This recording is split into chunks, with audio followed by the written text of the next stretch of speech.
Well, welcome to the 700 Club. Scorching heat with 10 straight days in triple digits. That's what parts of Texas are now facing.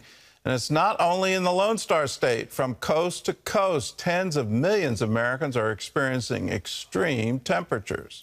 Overseas, parts of Europe are suffering one of the worst heat waves on record. More than 1,000 people have already died. Abigail Robertson has more on the deadly heat.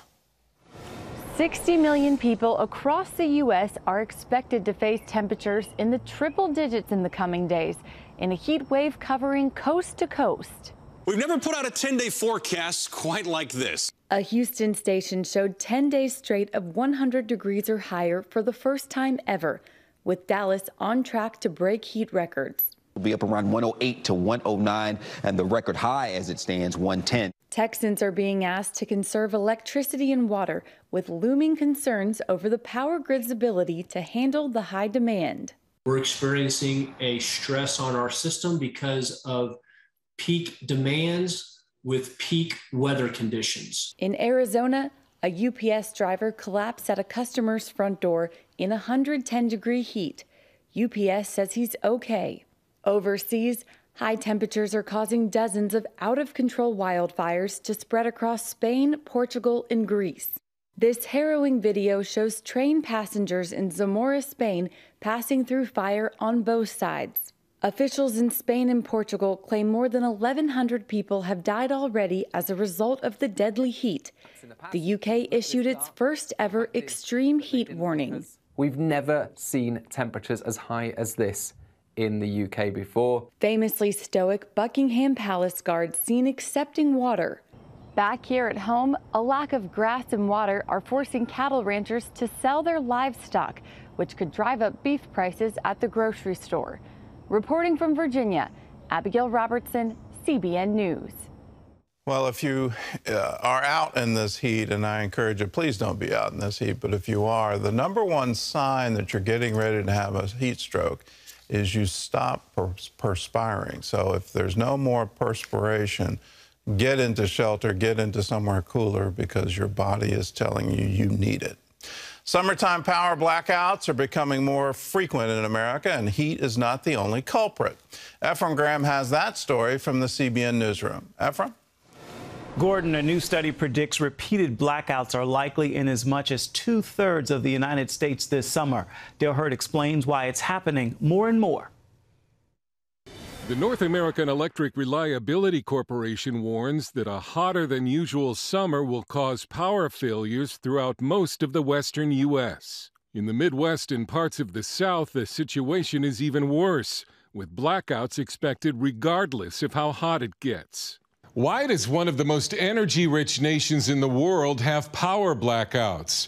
Well, you can't prevent extreme summer heat, but some of the other causes of America's new energy crisis are entirely preventable. The report targets 3 causes. Severe drought is making it harder to generate hydroelectric power, the unreliability of green energy, and a shortage of power from fossil fuels as more and more traditional power plants are closed down.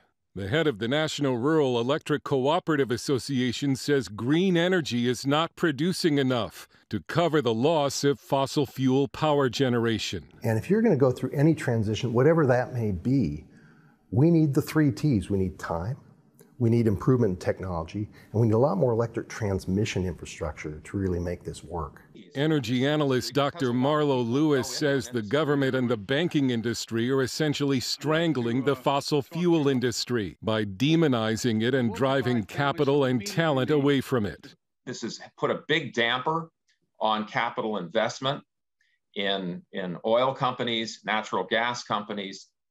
It's also made it very difficult for a coal company in particular, but even for a natural gas company, to get a substantial loan from the banks. The White House wants America on 100% green energy in just 13 years.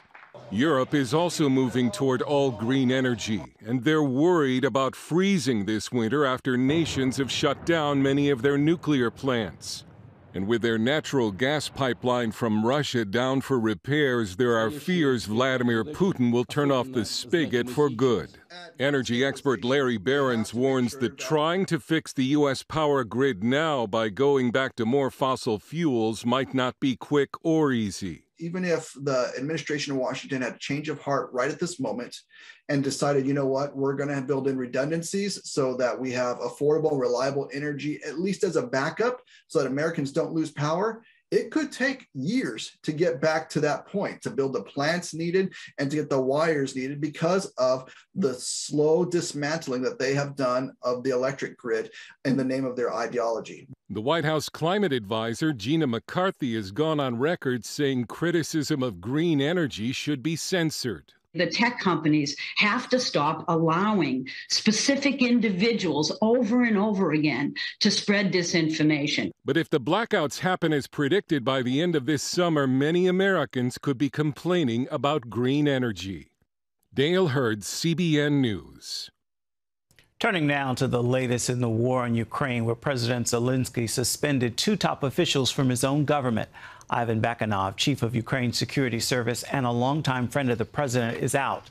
So is the country's prosecutor general, who's in charge of investigating war crimes.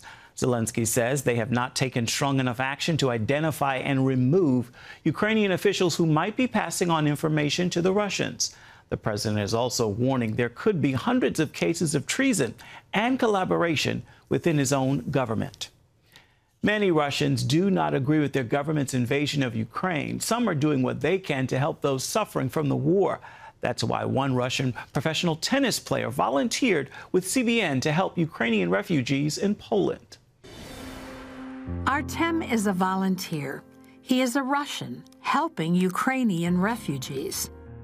So when I was passing one hamburger to one young girl from Ukraine, I told her, here's a burger, and and she asked, where are you from? I said, I'm from Russia, and I'm here because I love you guys.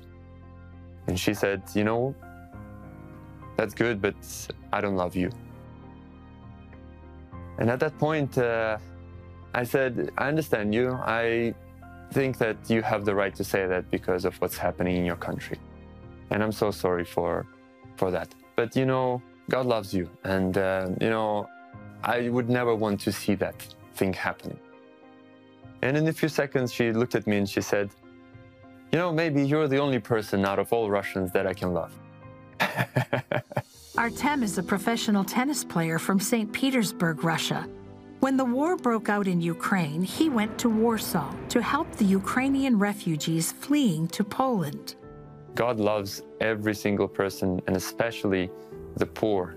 So my heart is after those people who are experiencing grief, experiencing pain, and to help them in any way possible, but also to introduce to them the good news, the things that can really change their lives.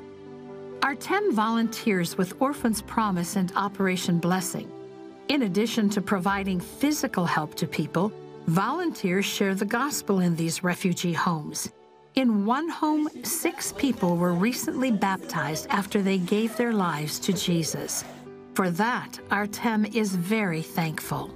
Yeah, because it's the best thing that can happen to someone. God changed my life 6 years ago, and I would not want to trade it for anything. It's the best decision I made, and I see the fruits that God brings out of that.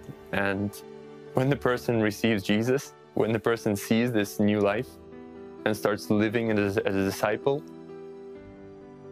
that's the real change that happens in the life of a person.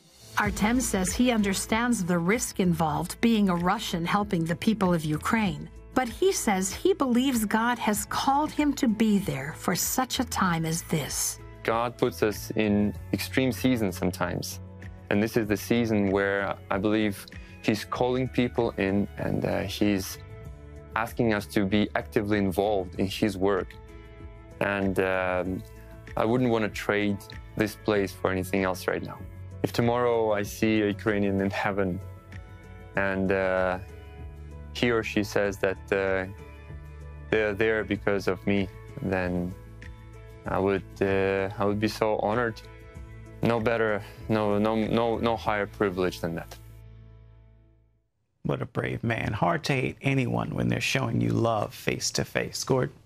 It's wonderful that we're joining together to show love face to face. And whether that's Christians from Russia, Christians from Mexico, Central America, from Germany, from the UK, from right here in the United States, we're showing love to the refugees coming over into Poland from Ukraine and doing it very tangibly. And we're doing it because you cared enough to give. If you're a CBN partner, you're a part of that wonderful story. If you're not a partner, I invite you to join with us right now and say, yes, let's make a difference. Let's join together. Tens of thousands of people joining together to say, yes, let's provide love to a hurting world. If that's you, give us a call and say, I want to join. 1-800-700-7000. How much is it to be a CBN partner? Well, it's just $20 a month. That's 65 cents a day. It's wonderful what happens when we all join together.